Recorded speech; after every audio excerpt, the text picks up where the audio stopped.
જય શ્રી કૃષ્ણ. એસએસસી ક્લાસીસના રાજપૂત આયુષના સૌ વિદ્યાર્થી મિત્રોને નમસ્કાર. મિત્રો, આ એક નાનકડો ઇન્ટ્રો વિડીયો છે જે લેક્ચર સ્ટાર્ટ થવા પહેલાં 2 મિનિટનો ચાલશે, એના પછી લેક્ચર સ્ટાર્ટ થશે, બરાબર.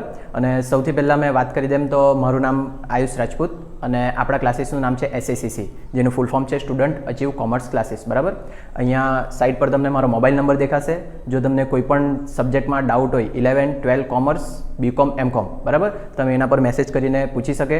પછી એની નીચે મારા યુટ્યુબનું ચેનલ દેખાશે અને એ યુટ્યુબના ચેનલ પર તમને 11, 12ના તો થોડાક ઓછા મળશે, પણ બીકોમ, એમકોમના પૂરેપૂરા વિડીયો મળશે તમને. અને એની અંદર વિડીયોની અંદર કોમેન્ટ કરજો જો કંઈ બી નહીં ખબર પડે તો, બરાબર. આ બાજુ મારા ઉપર દેખાશે મારું પર્સનલ ઇન્સ્ટાગ્રામ અકાઉન્ટ હશે, એની નીચે આપણા ક્લાસીસનું ઇન્સ્ટાગ્રામ અકાઉન્ટ હશે અને એની નીચે એક ઇન્સ્ટાગ્રામનું અલગથી અકાઉન્ટ બનાવ્યું છે જેની અંદર 11, 12 પ્રથમ પરીક્ષા અને દ્વિતીય પરીક્ષાના તમને પેપર મળી જશે, બરાબર.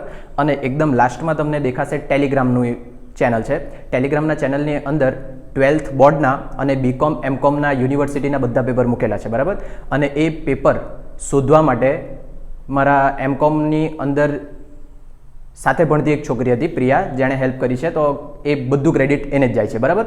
અને સ્પેશિયલી વાત કરી દેમ તો આપણા ક્લાસના અત્યાર સુધી કોઈ પેઇડ કોર્સ એટલે કે જે તમે પૈસાથી ખરીદીને ભણી શકે તેવા કોઈ કોર્સ નથી અને આપણા ટ્યુશન ક્લાસીસનું કોઈ અત્યાર સુધી એપ્લિકેશન નથી, બરાબર, જે ટૂંક સમયમાં ડેવલપ થશે, બરાબર.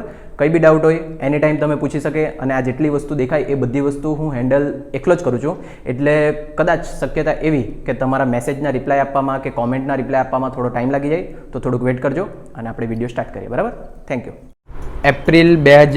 માર્ચ 2025નું પેપર ગણતા હતા આપણે 4-5 દિવસ પહેલાં. પ્રશ્ન 3માં અ ગણેલ આખું બોર્ડ ભરાયેલું હતું, તે મોટો દાખલો યાદ હોય તો. અને હવે આપણે બ ગણવાના છે.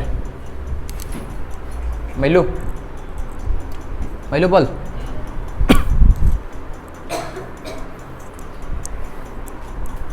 કિડ્સ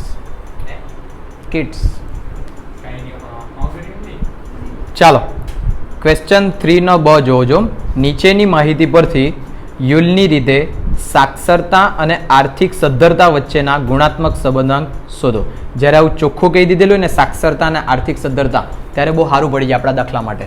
તો અહીંયા મેં લખ્યું પહેલાં સાક્ષરતા અને બીજું આર્થિક સદ્ધરતા. તો આ બંને માટે આપણે શોધવાનું છે. સાક્ષરતા માટે લખીએ એ આલ્ફા, આર્થિક સદ્ધરતા માટે લખીએ બી બીટા, બરાબર. હવે તમને યાદ હોય તો કીધેલું મેં, એમાં પોઝિટિવ ને આલ્ફામાં નેગેટિવ, બીમાં પોઝિટિવ ને બીટામાં નેગેટિવ. પણ પોઝિટિવ એટલે કે આની દ્રષ્ટિએ સાક્ષરતા માટે પોઝિટિવ ભણેલા, સાક્ષરતા એટલે ખબર પડે ને જે તમે નહીં મળે તે, હા ને. અને સાક્ષરતાનું વિરોધી નિરક્ષર એવું હશે, પણ આપણે જોઈએ અંદર શું આપ્યું છે લોકોએ. કુલ વ્યક્તિઓ 1200 સાક્ષર વ્યક્તિઓ, તો સાક્ષરતાની અંદર એમાં શું લખીએ? સાક્ષર. પછી આર્થિક રીતે પછાત વ્યક્તિઓ, આર્થિક સદ્ધરતાની અંદર જોજો અહીંયા આર્થિક સદ્ધરતા એટલે આર્થિક વિસ્તારમાં રહેતા હોય, સારા હોય તે પોઝિટિવ, અને પછાત વિસ્તારમાં રહેતા હોય તે નેગેટિવ. તો બીટામાં શું લખવા પડે મારે? પછાત વિસ્તારમાં રહેતા હોય તેવા. દેખાય? આર્થિક રીતે પછાત. અહીંયા લખીએ આર્થિક રીતે પછાત. સમજાવું પાછું આખું લખાઈ જાય તો. વ્યક્તિઓ 700 આર્થિક રીતે પછાત પરંતુ સાક્ષર વ્યક્તિઓ 400. બસ આટલી જ વસ્તુ આપી છે આપણને. તો બોર્ડ પર જોજો પાછું. પહેલાં તો છે ને તમારે આ બી નક્કી કરવાનું રહે કોના કોના વચ્ચે સંબંધ શોધવાનો તે. પણ જો એના વચ્ચે સંબંધ કોના વચ્ચે સંબંધ શોધવાનો તે આપી દીધેલો હોય તો અહીંયા જે સાક્ષરતા છે તેના માટે એ ને આલ્ફામાં એમાં પોઝિટિવ લખવાનું. તો સાક્ષરતા માટે પોઝિટિવ રહી સાક્ષર અને નેગેટિવ રહી નિરક્ષર. ખબર પડે? અને નિરક્ષર એટલે અભણ તમે. અને જો આર્થિક સદ્ધરતા, આર્થિક સદ્ધરતા માટે પોઝિટિવ રહી આર્થિક રીતે સદ્ધર અને નેગેટિવ રહી આર્થિક રીતે સદ્ધર ન હોય તેવા, બરાબર. પોઝિટિવ લખવાનું આમાં લખવાનું નેગેટિવ, ધ્યાન રાખજો. પણ અહીંયા જો નેગેટિવમાં કયું વાક્ય આપેલું હતું? આર્થિક રીતે પછાત. તો અહીંયા લખવાનું આપણે આર્થિક રીતે પછાત ન હોય તેવા. ખબર પડે? ચાલો તો અહીંયા લખું આર્થિક રીતે પછાત નથી અથવા તો ન હોય વધારે સારું. હજુ એક ટ્વિસ્ટ પૂછું. જો તમને એમ પૂછેલું હોય નાપાસ અને હોસ્ટેલ, આ બંનેની વચ્ચે સંબંધ શોધવાનું છે. તો એ ને આલ્ફા, અહીંયા લખું બી ને બીટા. તો જો નાપાસ માટે શોધવાનું હોય ને તો પોઝિટિવમાં શું આવે? નાપાસ. અને નેગેટિવમાં શું આવે? પાસ. લાગે ઊંધું? અને કેમ કે પાસ તો પોઝિટિવ કહેવાય ને નાપાસ નેગેટિવ કહેવાય. પણ એ જરૂરી નહીં મળે કે તમે શું વિચારે પોઝિટિવ નેગેટિવ શું છે. તમારે આ જોવાનું જે સવાલ છે ને એ સવાલ માટે પોઝિટિવ શું થાય છે ખબર છે. જે બે આ ડિફરન્સ બધા મગજમાં બેહાડજો ને તો ખોટું આવે. હોસ્ટેલની વાત આવે તો અહીંયા હોસ્ટેલમાં રહેતા હોય તે પોઝિટિવ, નહીં રહેતા હોય તે નેગેટિવ. બરાબર. ચાલો બસ હવે સ્ટાર્ટ કરીએ. આટલી વસ્તુ થઈ જાય પછી કયું કોષ્ટક બનાવવાનું? 2x2 કોષ્ટક. કોષ્ટકનું હેડિંગ જેવું કંઈ આપેલું મેં કોઈ વખત? હા કે ના? નહીં આપેલું? ચાલો તો નહીં આપવાનું. એ આલ્ફા અહીંયા કુલ, બી બીટા અને અહીંયા કુલ. એ ને આલ્ફા માટે આપણે શું નક્કી કર્યું છે? સાક્ષરતા. અહીંયા લખવાનું સાક્ષરતા. એ માટે સાક્ષર, આલ્ફા માટે નિરક્ષર, બી માટે પછાત ન હોય તે અહીંયા લખીએ આર્થિક રીતે, આમાં પછાત અને અહીંયા પછાત ન હોય. ક્લિયર આટલું બધાને? ચાલો હવે આંકડા મૂકીએ જે કયા કયા આપ્યા છે તે, અને બાકીના આપણે જાતે શોધીએ. કુલ વ્યક્તિઓ 1200, તો કુલના કુલમાં કેટલા લખી દે? 1200. સાક્ષર વ્યક્તિઓ 800. સાક્ષર વ્યક્તિ એટલે આવેલા આમાં લખો કે કુલમાં લખો? કુલમાં ટોટલ 800 વ્યક્તિઓ ભણેલા છે. પછી આર્થિક રીતે એક રહી ગયું. આર્થિક રીતે પછાત વ્યક્તિઓ 700. આર્થિક રીતે પછાત, આ પછાતવાળા. આ સાક્ષરમાં લખું, નિરક્ષરમાં લખું કે કુલમાં લખું? કુલમાં કેટલા? 700. ટોટલ 700 લોકો આર્થિક રીતે પછાત વિસ્તારમાં રહેતા છે. આર્થિક રીતે પછાત પરંતુ સાક્ષર વ્યક્તિ. આર્થિક રીતે પછાત પરંતુ સાક્ષર વ્યક્તિ એટલે ક્યાં લખવાનું? એ બીટામાં. કેટલા? 400. ચાલો આ 800, આ 400, તો આ કેટલા? 400. આ 1200, આ 800, તો આ કેટલા? 400 થશે. આ 700, આ 400, તો આ કેટલા? 300. આ 300, ટોટલ 400, તો આ કેટલા? 100. આ 400 ને 100 કેટલા? 500. છેલ્લે ટોટલ કરી જવાનું 500 વત્તા 700 1200. આટલું તો થાય અમારા હિસાબ બધાથી. કઈ રીતે ગણવા કીધેલ છે લોકોએ? યુલની રીતે. તો અહીંયા લખીએ યુલની રીતે. યુલની રીતેમાં ક્યુ બરાબર, સૂત્ર યાદ નહીં હોય તો શું કરવા કીધેલું? ક્રોસ ગુણાકાર કરી દેવાનો. આ બંનેનો ગુણાકાર અને આ બંનેનો ગુણાકાર. તો આ એટલે એબી, એબી ગુણ્યા આ શું? Alpha beta.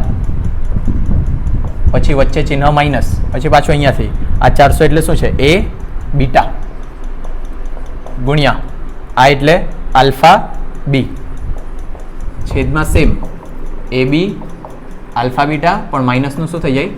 પ્લસ. આ તમારું સૂત્ર ગોખાવા માટે. જે લોકોને જાતે આવડી જતું હોય તે લોકો જાતે લખી શકે. ચાલો એ બી તમારા 400, આલ્ફા બીટા તમારા 300, એ બીટા તમારા 400 અને આલ્ફા બીટા તમારા 100. છેદમાં બી સેમ રકમ આવશે. 400, 300 પ્લસ 400, 100. ગુણાકાર કરીએ તો પહેલું 1,20,000 માઇનસ 40,000, છેદમાં બી 1,20,000 પ્લસ 40,000. 1,20,000માંથી 40,000 જાય એટલે 80,000, છેદમાં 1,60,000, 0.5. આ તમારો આવ્યો યુલની લીધે સૂચકાંકની ગુણાત્મક સંબંધ. સૂચકાંકની શું છે સવાલ? વચ્ચેનો ગુણાત્મક સંબંધ શોધો. બસ આ પતી ગયું. ખબર આટલું? જો વધારે લખવાના હોય ને તો અહીંયા લખી આપવાનું આર્થિકની શું છે? સાક્ષરતા. સાક્ષરતા અને આર્થિક રીતે સદ્ધરતા વચ્ચે કેવો સંબંધ છે? ધન ગુણાત્મક સંબંધ છે. એ લોકોએ અર્થઘટન નથી પૂછેલું. જો અર્થઘટન પૂછેલું હતું તો તમે શું લખતે? ધનનો અર્થ શું થાય? આ વધે તો આ બી વધે. એનો અર્થ એવો કે જે લોકો ભણેલા હશે તે લોકો આર્થિક રીતે સારી જગ્યામાં રહેતા હશે. પછાત નહીં એટલે કેવી? સારી જગ્યામાં રહેતા હશે. તો એનો અર્થ એવો થાય કે જો ધન છે એનો અર્થ એવો જે ભણ્યા તે સારી જગ્યાએ રહી, અભણ છે તે સારી જગ્યાએ નહીં રહી. આવી રીતના અર્થઘટન લખવાનું. જો પૂછેલું હોય તો, નહીં પૂછેલું તો બસ આટલું લખી આપવાનું. આ તમારો દાખલો કેટલા માર્ક્સનો છે તે જોઈ લો. 5. પણ એના ઉપરનો જે હતો એના સાથે જે ગણવા પડે તે તમારો ચીરી લાખે તેવો હતો ને. ચાલો નેક્સ્ટ.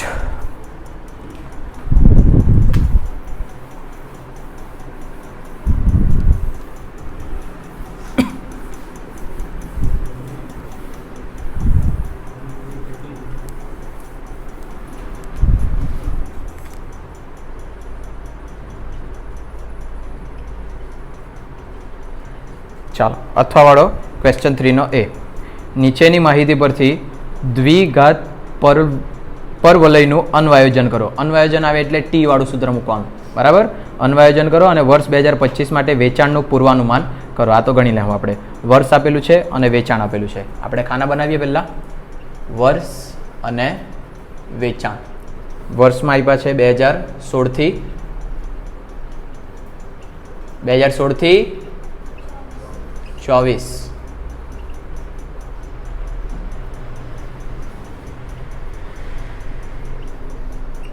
વેચાણ લખીએ.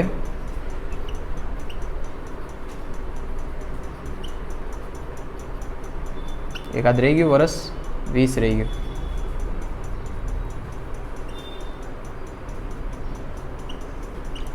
સોળ 17 18 19 20 21 22 23 24.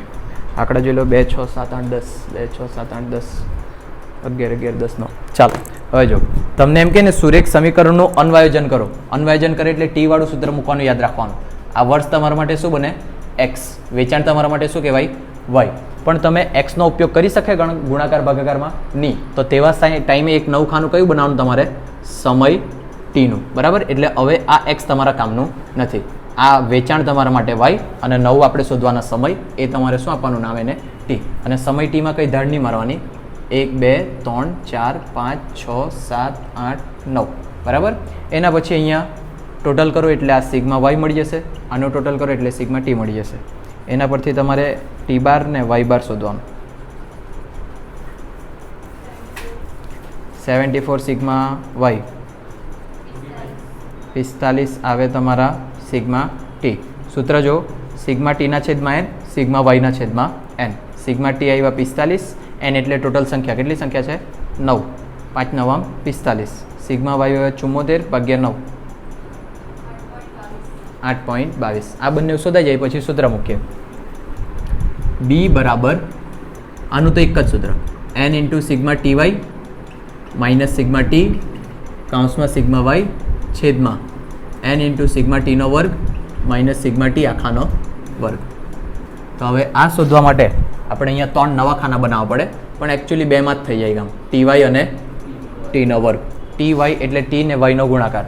2 એકુ 2, 6 દુ 12, 7 તારી 21, 8 ચોક 32, 10 પચામ 50, 11 છંગ 66, 11 સત્તા 77, 10 અઠામ 80, 9 9 81. ટોટલ કરો સિગ્મા ટી વાય 421. હવે ટીનો વર્ગ, 1નો વર્ગ 1, 2નો વર્ગ 4, 3 તારી 9, 4 ચોક 16, 5 પચામ 25, 6 છંગ 36, 7 7 49, 8 8 64 ને 9 9 81. ટોટલ કરો સિગ્મા ટી સ્ક્વેર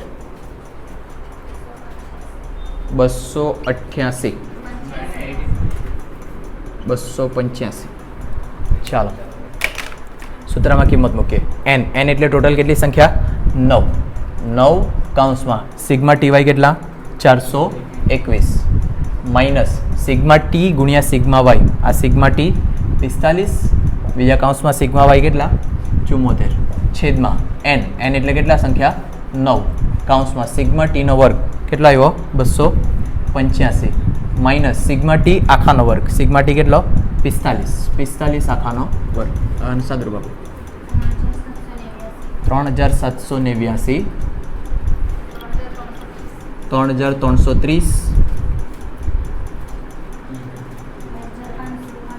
2565 2025. બરાબર. ચાલો ઉપર બાદબાકી કરો.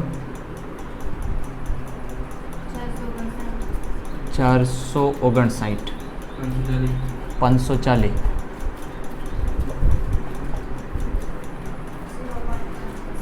0.85. પરફેક્ટ. ચાલો આ તો મળ્યું બી. એના પછી શું શોધવાનું તમારે? એ બરાબર વાય બાર માઇનસ બી ટી બાર. એક્સ બારની જગ્યાએ શું લખવાનું? ટી બાર. વાય બાર કેટલા તમારી પાસે?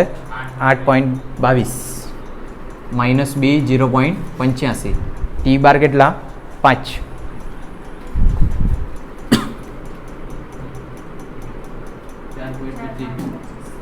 8.22 4.25 આને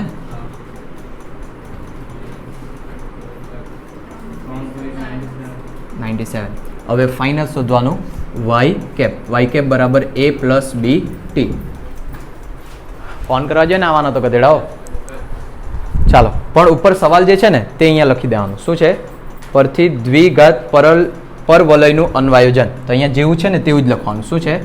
દ્વિઘાત પરવલયનું આયોજન, અન્વાયોજન. બસ આટલું કરી દેવાનું. બરાબર, જેવું સવાલ આપ્યો તેવું હેડિંગ આપી દેવાનું.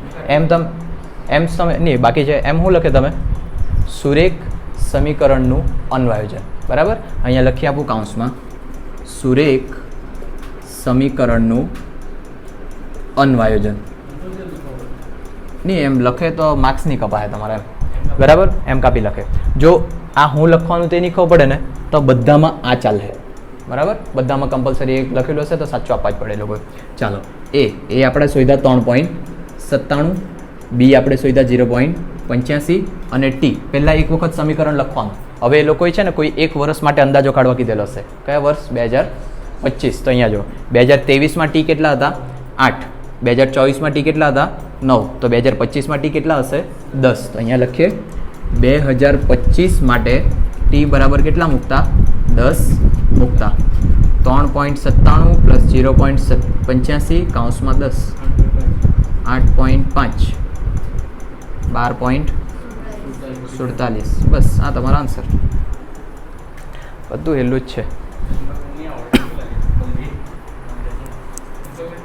તું ભલે નહીં આવડે તો ભલે SMS કરીને બધા.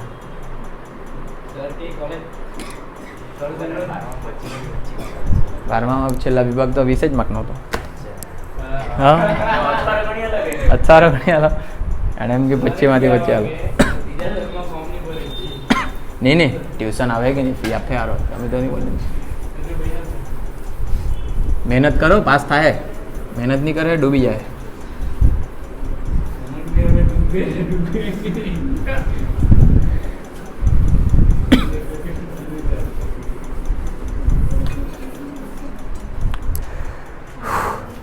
પાણી લાવેલું કોઈ છે કે ઠંડુ છે? લા કઈ તને જોઈએ બસમાં જતી વખતે. આવું ઠંડુ તો છે એવું? ખા મા કસમ, જો ઠંડુ મારી ખાંસી માંડ હારી થાતે છે. આવી બોટલ નહીં લાવવાની. કેમ ખબર? લે બંધ કર. એની ઉપર સર્કલ છે, એ સર્કલના લીધે પાણી સ્ટ્રેટ નહીં પડે. સમજો? નહીં એ બોટલ લેવા વખત નહીં પણ જો નહીં આમ મને તો આવવાની લેજો. મોંઘી બોટલ લેવાની, એ તો ગિફ્ટ છે. ગિફ્ટ એટલે મેં તો 20 રૂપિયાની પેલી બિસ્લેરી જ વાપરું. એક વખત લેમ બિસ્લેરી, તે બી 3-4 દોસ્તાર હાથે મળીને ફાળો કાઢીને લે, પછી બોટલ મેં લઈને જાઉં. એટલે બસ બીજા દિવસે લઈ આવી શકું. બરાબર ને ધ્રુપલ? તું કહેતો બી નહીં, તું SMS મોકલજે બધાને. ચાલો બી જોવો જો નીચેની કોની મોકલ્યું? ચાલ દાખલો જો ડૂબો જેવો. પ્રશ્ન 3નો બી આપણે ગણવાના તે આજનો છેલ્લો દાખલો. તો પછી કયો દાખલા ક્યારે સૂત્ર વાપરવાનું તે આજે કહી દે બધાને. બરાબર, ચાલો બી જોવો જો. નીચેની માહિતી કોલેજના 2000 વિદ્યાર્થીઓ અંગેની છે. કોલેજના 20% વિદ્યાર્થીઓ હોસ્ટેલમાં રહેતા હતા. કોલેજના 95% વિદ્યાર્થીઓ પરીક્ષામાં પાસ થયા. નાપાસ થયેલા વિદ્યાર્થીઓમાં હોસ્ટેલમાં રહેનારની સંખ્યા હોસ્ટેલમાં ન રહેનારની સંખ્યા કરતાં 30 ઓછી હતી.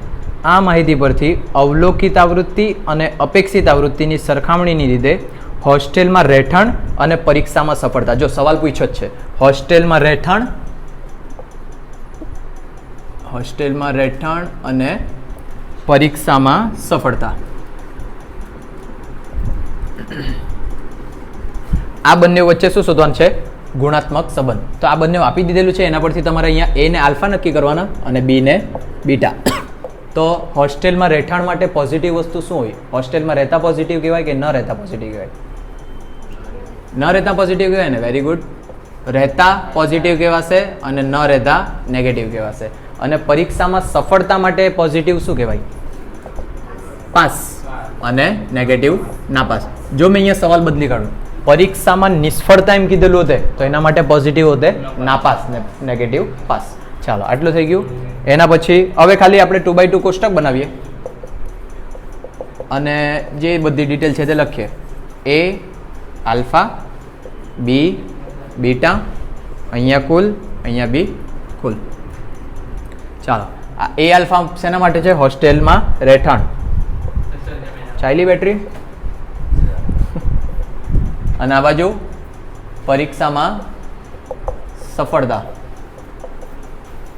ચાલો, એમાં રહેતા અને આલ્ફામાં ન રહેતા, અને આ બાજુ બીમાં પાસ અને આમાં નાપાસ.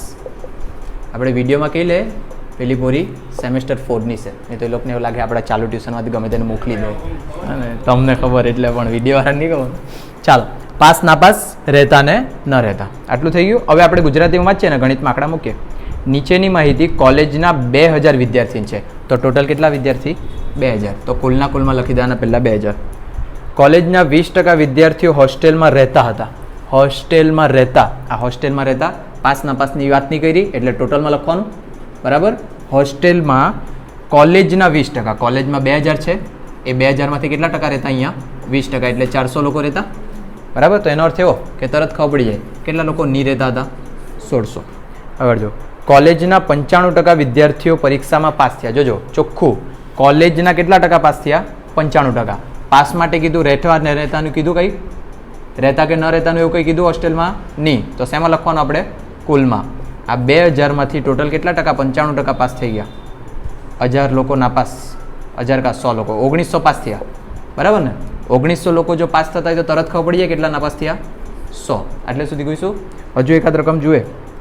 નાપાસ થયેલા વિદ્યાર્થીઓમાં હોસ્ટેલમાં રહેનારની સંખ્યા હોસ્ટેલમાં ન રહેનારની સંખ્યા કરતાં 30 ઓછી હતી. તો હવે આ તમારે ધારીને ગણવા પડે. અહીંયા ધારીએ શું કીધેલ છે તે મેં આખું વાક્ય લખું. નાપાસ થયેલા વિદ્યાર્થીઓમાં, નાપાસ થયેલા વિદ્યાર્થીઓ, આની વાત કરતા છે. નાપાસ થયેલા વિદ્યાર્થીઓ ટોટલ કેટલા આપણે નક્કી કર્યા? 100. કુલ કેટલા લખી દે અહીંયા? 100. આટલું પહેલાં ગુસ્સે બધાને નાપાસ થવાની વાત કરી એટલે મેં નાપાસના ટોટલ લખી દીધા 100. આગળ જો, પછી એ લોકો એમ કીધેલું છે હોસ્ટેલમાં રહેનારની સંખ્યા, હોસ્ટેલમાં રહેનારની સંખ્યા હોસ્ટેલમાં ન રહેનારની સંખ્યા કરતાં, હોસ્ટેલમાં ન રહેનારની સંખ્યા કરતાં કેટલી ઓછી છે? 30 ઓછી છે. બસ આ માહિતી પરથી તમારે તૈયાર કરવાનું છે. ચાલો જો, સૌથી પહેલાં ધારવાની વાત આવે તો જેના સાથે કર્તાથી તેથી સંકળાયેલું હોય તે તમારે ધારવાનું. તો કર્તા સંકળાયેલું છે કોના સાથે? હોસ્ટેલમાં ન રહેનાર સાથે. તમે અહીંયા ધારો કે હોસ્ટેલમાં ન રહેતા વિદ્યાર્થી કેટલા હોય? એક્સ ધારું કે 100 ધારું? એક્સ ધારું કે 100 ધારું? એક્સ. 100 ક્યારે ધારવાના? ટકા આપેલા હોય ત્યારે 100 ધારવાના, ટકા નહીં આપેલા હોય ત્યારે કેટલા ધારવાના? એક્સ. અરે તો કેમ થાય તમારું? જો હોસ્ટેલમાં ન રહેતા વિદ્યાર્થી એક્સ માટે હોસ્ટેલમાં રહેતા, હોસ્ટેલમાં રહેનારની સંખ્યા હોસ્ટેલમાં ન રહેનારની સંખ્યા કરતાં 30 ઓછી, એટલે આ લોકો કેટલા હશે? એક્સ ઓછા 30. આ બધી ડિટેલ કોની? નાપાસ વિદ્યાર્થીઓની. જો નાપાસ વિદ્યાર્થીઓની વાત હોય તો અહીંયા મેં લખું રહેતા પ્લસ ન રહેતા બરાબર કુલ. રહેતા કેટલા? એક્સ ઓછા 30. ન રહેતા કેટલા? એક્સ. ને નાપાસમાં કુલ કેટલા? 100. અહીંયા મેં લખું 100. એક્સ વત્તા એક્સ એટલે 2x. 100 પ્લસમાં છે ત્યાં ત્યાં જ રાખ્યા. -30 બરાબરની પેલી બાજુ જાય તો +30 એટલે એક્સ બરાબર 130. આ બે ગુણાકારમાં આ બાજુ આવી ગયા તો ભાગાકારમાં, એટલે એક્સ બરાબર 65. બરાબર. આ એક્સ 65 આવ્યા. એક્સ આપણે કોના માટે ધારેલા? ન રહેતા માટે. તો અહીંયા બાજુમાં લખીએ ધ્રુપલ માટે ન રહેતા બરાબર એક્સ બરાબર 65 માટે રહેતા બરાબર એક્સ ઓછા કેટલા? 30. 65 - 30 એટલે કેટલા? 35 ને. ચાલો તો જો અહીંયા હોસ્ટેલમાં ન રહેતા 65, અહીંયા લખીએ 65. હોસ્ટેલમાં રહેતા 35, અહીંયા લખીએ 35. 65 + 35 100 થઈ જાય. બાકીના બે તો માઇનસ કરીને મળી જાય. 400માંથી 35 જાય તો 365. 1600માંથી 65 જાય તો 1535. બરાબર બધું. અને બસ હવે એ લોકોએ સવાલ કયો પૂછ્યો છે તે કઈ પદ્ધતિએ? અપેક્ષિત ને અવલોકિત ને પ્રમાણની નથી પૂછી ને. ચાલો તો અહીંયા લખીએ અવલોકિત અને અપેક્ષિત આવૃત્તિની રીત. ચાલો તો આવી રીતના બે ભાગ પાડવા કીધેલા યાદ હોય તો. અહીંયા લખીએ અવલોકિત આવૃત્તિ, અહીંયા લખીએ અપેક્ષિત આવૃત્તિ. બોલો અવલોકિત આવૃત્તિ એટલે એ બી. તો એ બીનો જવાબ કેટલો છે? 365 એટલે આ આવે મારા 365. અપેક્ષિત આવૃત્તિ એટલે a ઇન્ટુ બીના છેદમાં n. એ તમારા ટોટલ, એનું ટોટલ 400, બીનું ટોટલ 1900 અને n એટલે કુલ કેટલા? 2000. 380. હવે જો આ બંને સરખા હોતે તો સ્વતંત્ર. Very good. જો એ બી મોટું હોય તો, એ બી મોટું હોય તો ધન પાક્કું, અને એ બી નાનું હોય તો ઋણ. યાદ નથી કરલું મેં બી, તમારે જ યાદ કરવાનું. અહીંયા જો એ બી જે છે એ બી ના છેદમાં n કરતાં કેવું છે? નાનું કે મોટું? નાનું કે મોટું? એ બી નાનું, તો એની આગળ આવું ચિહ્ન આવે. નાનું હોય તો લેસ ધેન. અહીંયા લખું એ બી છેદમાં n હોવાથી હોસ્ટેલમાં રહેઠાણ અને પરીક્ષામાં સફળતા વચ્ચે ધન છે કે ઋણ? પાક્કું નક્કી કરો, ખોટું તો નહીં લખવાનું આપણે. ઋણ પાક્કું? ગોવિંદાનો કોન્ફિડન્સ તો છે, પણ મેં છે ને કન્ફર્મ કરીને જ લખું. એટલું તો થોડુંક યાદ કરવાનું રાખો તમે લોકો યાર. ગ્રેટર ધેન હોય ત્યારે ધન અને લેસ ધેન હોય ત્યારે ઋણ. એટલે અત્યારે કેટલું? ઋણ. સફળતા વચ્ચે ઋણ સંબંધ છે. જો અર્થઘટન પૂછેલું હોતે તો અહીંયા જો શું થાતે તે? ઋણ એટલે આ વધે તો આ ઘટે. એનો અર્થ એવો કે જે લોકો હોસ્ટેલમાં રહીને તે લોકો શું થાય? નાપાસ વધારે થાય. બધા જ નહીં થાય, વધારે થાય એમ. તો હોસ્ટેલમાં રહેતા વિદ્યાર્થીઓની પાસ થવાની શક્યતા ઓછી છે. આવો જવાબ લખીને આપવા પડે તમારે. બરાબર? આ થયો છેલ્લો દાખલો. હવે થિયરી છે. બરાબર? થિયરી તો આપણે ફોટા મૂકી દઉં, એમાંથી તમારે જોઈ લેવાની. સ્ટેટના હવે બીજા કોઈ પેપર સોલ્વ નહીં થાય, આની બહારના કોઈ બી દાખલા બી નહીં પૂછાય. જે છે ને આ 3 પેપર આપણે ભણ્યા તે 3 પેપરમાંથી જ બધા દાખલા આવશે. એક બી દાખલો એની બહારનો નહીં આવશે. અને થિયરીના એમપી જે આપેલા કે આપ્યા નથી હજુ, તો આપી દેવા. એ જ થિયરી વાંચવાની, એના સિવાય બીજી કોઈ થિયરી પૂછાય નહીં. આમે ખાલી અકાઉન્ટની સ્ટેટની ગેરંટી લેવા. બાકી થિયરી વિષયમાં બ્રિજેજ મોકલે ને. ચાલો પછી તમે વાત કરી લેજો. તમારું પોલીસ કેસ કરવાનો તો કરી દેજો. હવે માણસ મળી ગયો.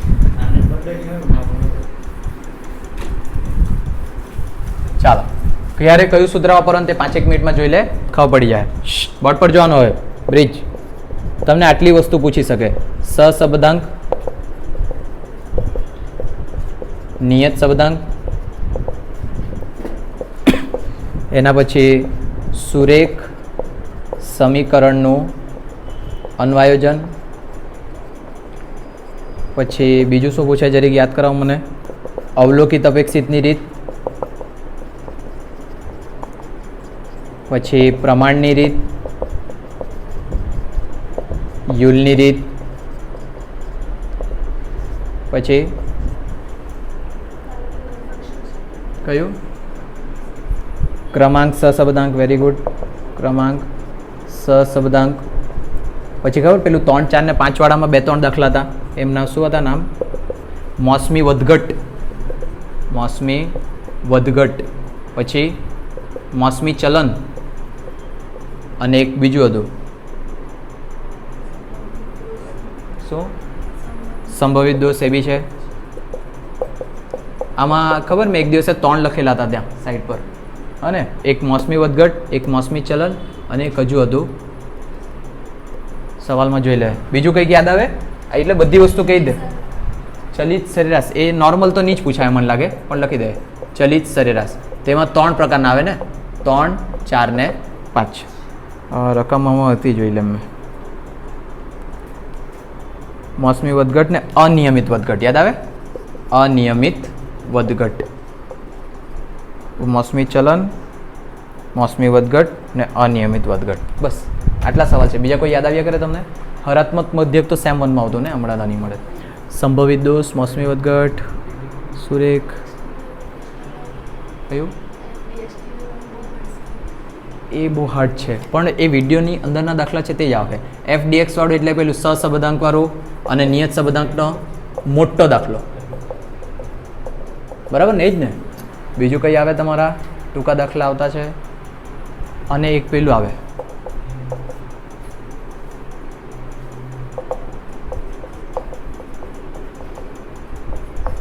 આવું કંઈ આવતું છે એક યાદ છે હા ચાલો આટલા પ્રકારના જેવા દાખલા જોયા આપણે તમે બરાબર એમાં અમુક ટૂંકા દાખલા બી છે મેં સ્ટાર્ટિંગથી કેમ સૌથી પહેલાં 9 માર્કવાળા દાખલા ગયા ત્રુપલ મોડ બંધ રાખવા હોય આ જે છે સહસંબંધાંક અને નિયત સંબંધાંક આવો શોધવાનો એક મોટો દાખલો હશે એ મોટો દાખલો તમને આવી રીતના ચોરસમાં દેખાય જે બધાને ખબર પડી જાય કે એ જ દાખલો છે હા ને જો અહીંયા હા એ જ એવો દેખાય તે પણ હમણાં મૂકી લો હમણાં મેં જેમ કીધું તો એવું કરો ને આ જે મોટો દાખલો પૂછાય એવા મોટા દાખલા તમે 2 પ્રકારના શીખા છે એક સહસંબંધ શોધવાનો તે સહસંબંધ શોધે ત્યારે આર અને નિયત સંબંધ શોધવા કીધેલો હોય તે નિયત સંબંધ શોધે ત્યારે કયો બી હવે બી માટે છે ને આપણે એક જ સૂત્રવાળો દાખલો ગણેલો યાદ હોય તો એનાથી ઊંધો થાય તે બીજા સૂત્રવાળો બી થઈ જાય તે તમારે જાતે બનાવવાનો કાં તો લાસ્ટમાં અકાઉન્ટ પછી ટાઈમ બચે તો એવો એક બીજો બતાવી દેવા પણ મને લાગતું નથી કે અહીંયાનો કોઈ બી વિદ્યાર્થી આ દાખલો પકડે જો અથવામાં સારો મળી જાય તો મેં બી ના જ પાડું ચોખ્ખું જ જો અથવામાં સારો મળી જાય તો કોઈ આ દાખલો પકડવાનો નહીં પણ વધારે વખત આ પૂછાયું છે સહસંબંધાંક તો એ તો પાછું આવડી જ ગયેલું છે તમને હરખું કદાચ તો એ તમારે પરફેક્ટ કરવાનો તો આ જે દાખલો છે તે કેટલા માર્ક્સનો 9 માર્ક્સનો પ્રશ્ન 2 પ્રશ્ન 2 નો 99% ત્યાં જ પૂછાય પણ ઉપર નીચે બી થઈ શકે બરાબર આ એક થયો તમારો ફિક્સ દાખલો પછી આવે આ 3 દાખલા પૂછાય 9 માર્ક્સમાં જેમાંથી આ તમારો છે ને 7 માર્ક્સ અથવા 5 માર્ક્સમાં બી પૂછી શકે ચલનવાળો કેમ આ તમારું ઇઝી છે યાદ હોય તો એક નલ્લો જેવો દાખલો ચોરસ બનાવીને ગણેલો ને એક જ ચોરસમાં બધું પતી ગયેલું હતું હા ને તે છે આ મોસમી ચલન હવે તે એટલે વિડીયો જોહે ને તો યાદ આવે તમને જ્યારે એ દાખલો ગણાવતો હોય ને ત્યારે મેં ચોખ્ખું કીધેલું હોય કે મોસમી ચલન હોય ને ત્યારે આવું જ ગણવાનું બરાબર ખબર પડે બધાને અને એટલે એ દાખલો તમારો કેટલા માર્ક્સમાં પૂછાઈ શકે 7 ને 5 જે બધાને આવડી જાય તેવો હા ને એટલે બધાએ પરફેક્ટ તૈયારી કરવાની જો ચલન પૂછાયું તો બધાથી ગણાઈ જાય પણ આ જે મોસમી વધઘટ છે ને અનિયમિત વધઘટ આ બંને પૂછાશે તમારા 9 માર્ક્સમાં ફિક્સ ક્વેશ્ચન 3 ની અંદર બરાબર એટલે કે ટૂંકમાં આ 3 માંથી એક જ આવવાનું છે 3 તો આવવાના જ નહીં મળે આ 2 માંથી બી એક જ આવે બંને તો આવવાના નથી તો આ 3 માંથી કોઈ બી એક દાખલો પૂછાય ને તો વચ્ચેવાળો પૂછાય તો ગણવાનો આ બંને હોય તો તમારા ઉપર ડિપેન્ડ કરે લાસ્ટમાં જે આખો બોર્ડ ભરાયેલો ને તે દાખલો આપણે અહીંયા એક કોષ્ટક બનાવેલું ને અહીંયા મોસમી વધઘટ લખેલું બરાબર જો મોસમી વધઘટ સુધી જ પૂછ્યું હોય તો બસ એટલું જ ગણવાનું તે તમારું મોસમી વધઘટ પણ યાદ હોય તો એક પછી 9 ખાનું અહીંયા અનિયમિત વધઘટનું બી બનાવેલું જો તમને એક એક્સ્ટ્રા પૂછેલું તો એ ખાનું બી બનાવવા પડે પણ મને બી લાગે એવું કે આ દાખલો અડકવા જેવો નથી અથવામાં સારા મળ્યા તો બરાબર એના પછી સહસંબંધાંક એટલે બ્રિજ આર શોધવાના તે આર માટેના પેલા 3 સૂત્ર છે તે x - x બાર વાળું xy વાળું ને uv વાળું મને નહીં લાગે કે uv વાળું કોઈ ગણે સાદા દાખલા પૂછાય તો xy સૌથી બેસ્ટ આપણા માટે બરાબર નિયત સંબંધક એટલે શું શોધવાનું b પણ અહીંયા b માટે 2 b છે yx અને xy મેં બંનેના સૂત્ર તમને સમજાવ્યા બી છે ને દાખલા બી બહુ ગણ્યા ને આરામથી આવડી જાય તેવું હતો હા ને એટલે એક થઈ ગયું એમાં બી સૂત્ર 3 પ્રકારના છે xy x - x બાર ને uv કોઈ નહીં ગણવાનું xy જ ગણવાનું પણ જો તમે આ દાખલો ગણે ને નિયત સંબંધકનો મોટો દાખલો તો 500% તમારે uv વાળો જ ગણવો પડે હા ને એનો એક અલગ સૂત્ર છે તે બી લખાવેલું છે તમને ની ખબર હોય કે ક્યારે લખાલું ને એમ આ જેટલા બી વિડીયો ચાલ્યા ને રિવિઝનના સ્ટાર્ટિંગથી એન્ડિંગ પાછા જોઈ લેવાનું બધું યાદ આવી જાય હવે જો હે ને તો પાછું બધું ખબર પડે કે હું ગણ્યું છે એમ તે ખબર પડે સવાલ એના પછી સહસંબંધાંક નિયત સંબંધાંક સુરેખ સમીકરણનું અન્વયોજન આવું દેખાય અથવા તો સુરેખ સમીકરણનું વલણ શોધો આવું દેખાય તો અત્યારે આપણે ગણ્યું ને ટી વાળો દાખલો તે પેલું b બરાબર n × સિગ્મા ty વાળો ખબર પડી કયું કહેવા માંગુ મેં હા ને એટલે જ્યારે દાખલામાં સુરેખ સમીકરણનું અન્વયોજન કરવા કે ખાલી અન્વયોજન કરવા કે કાં તો વલણ શોધવા કે તેવા ટાઈમે તમારે આ શોધવા ક્લિયર આટલું બધાને પણ જો એમ કે 4 વર્ષીય વલણ શોધો તો પછી વલણ એટલે આની 4 વર્ષીય એટલે પેલું 4 માસનો સરવાળો કરે તે વાળું વલણ. અને વલણ બે પ્રકાર રીતે શોધી શકાય, એક ચલિત સરેરાશની રીત અને એક બીજી આવે ન્યૂનતમ વર્ગોની રીત. થિયરી માટે બી યાદ રાખવાનું અને તો વલણ શોધવા માટેની બે પદ્ધતિ, ચલિત સરેરાશ અને ન્યૂનતમ વર્ગ. આ જે છે ને આ તેને ન્યૂનતમ વર્ગની કહેવાય અને પેલી ચલિત સરેરાશની રીત કહેવાય. બરાબર, એટલે જો 4 વર્ષીય વલણ કીધેલું હોય તો 4 વર્ષનું શોધવાનું, 3 હોય તો 3 ને 5 હોય તો 5. પણ મને એવું જ લાગે કે આ તો નહીં જ પૂછે. દેખાયું, એક બી પેપરમાં એવો સાદો દાખલો હતો નહીં હતો, કેમ કે હવે મોટા થઈ ગયેલા કહેવાય. આ નહીં પૂછાય, આ 3માંથી એક પૂછાય. બરાબર, એ થઈ ગયું. એના પછી અવલોકિત ને અપેક્ષિત આવૃત્તિ અત્યારે જ ગણી આપણે, આવી રીતના કંઈક ગણી, એ બી ને એ બીના છેદમાં એન. જો આ બંને સરખા હોય તો સ્વતંત્ર, આ મોટું હોય તો ધન, નાનું હોય તો ઋણ. પણ આની સાથે બીજો બી સંબંધ છે એક યાદ હોય તો, આલ્ફા બીટા બી. અને આવું બી પૂછી શકે તમને, આલ્ફા બીટા અને છેદમાં શું લખવા પડે પછી એન. કાયદા સરખા જ તમારા, સરખે હોય તો સ્વતંત્ર, મોટું હોય તો ધન, નાનું હોય તો ઋણ. પ્રમાણની રીત, પ્રમાણની રીત જરીક યાદ કરવા ભૂલી ગયો મેં. એ બીના છેદમાં બીટા, આલ્ફા બીટાના છેદમાં બી. આવું નહીં, મને તો નહીં લાગે.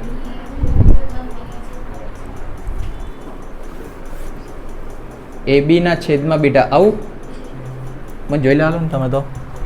એ બીના છેદમાં બી ને આલ્ફા બીટાના છેદમાં બીટા. ઓકે, યાદ આ ગયા. હા, જો આ યાદ આવી ગયું. પ્રમાણની રીત, સૂત્ર મોડે કરજો, એ મારી જવાબદારી નહીં મળે. બરાબર, એ બીના છેદમાં બી, આલ્ફા બીટાના છેદમાં બીટા. જો બંને સરખા આવ્યા તો સ્વતંત્ર, ત્રિપલ, મોટું આવ્યું તો ધન, નાનું આવ્યું તો ઋણ. બસ આ પતી ગઈ પ્રમાણની રીત. પણ પેલું 2x2 કોષ્ટક તો બનાવવાનું, એટલું તો આવડવા જોઈએ. પછી યુલની રીત તો બધાને આવડે જ, ક્યુ વાળું સૂત્ર. બરાબર, પછી ક્રમાંક સહસંબંધાંક એટલે પેલું r બરાબર 1 - 6 સિગ્મા d² વાળું. એમાં પાછા બે પ્રકારના દાખલા આવે, પેલું રિપીટ થતું હોય તે ને રિપીટ નહીં થતું હોય તે. ક્લિયર, આટલેથી આટલું સુધી બધું. અને હવે આ જે બચ્યા તે આ ચલિત સરેરાશ મેં કીધું ને 3, 4, 5 વાળું, પણ આ નહીં પૂછાય, ખાલી લખી મૂક્યું છે, એવું છે સિલેબસમાં તમારા. અને પૂછાય તો બધાને આવડે જ. 3 માસનો સરવાળો કરીને ભાગ્યા 3 કરવાનું, વચ્ચે લખે દે. આવડે ને ચંદનુ કે નહીં આવડે? શાબાશ, તમારા ખતરનાક મોડા. વર્ષ અને અહીંયા ધારો કે આપ્યું વેચાણ, આ વર્ષમાં 2006, 7, 8, 9, 10, 1, 2, 3, 4 લખું. જો 3 માસનો એમ કહે તો 3નો સરવાળો કરીને વચ્ચે લખવાનું, તે 1 + 2 + 3. યાદ આવ્યા? હા ને, હેલ્લું જ છે. પણ આ હેલ્લું પૂછતા નહીં મળે, આ પૂછે ગંદરા ને બધું પૈતું. આ એક દાખલો પૂછે, આ દાખલો ખબર ટૂંકામાં પૂછતા છે. તો અહીંયા જો 2021 છે અને અહીંયા ધારો કે x લખેલું છે, તમને સાઈડ પર એમ પૂછ્યું છે કે 2025 માટે ગણો, તો કઈ ધાર નહીં મારવાની, 2025 x ની જગ્યાએ મૂકેલા અને જવાબ લાવવાનો. ખબર પડી ગયું? સાદું રૂપ આપવાનું, એ તો કેલ્સી છે. આ 2 માર્ક્સ બેઠા લેવાનો. સંભવિત દોષમાં બે પ્રકારના દાખલા પૂછાવે. સંભવિત દોષ માટેનું સૂત્ર શું છે? પહેલા તો જોરથી બોલો, 0.675 6745.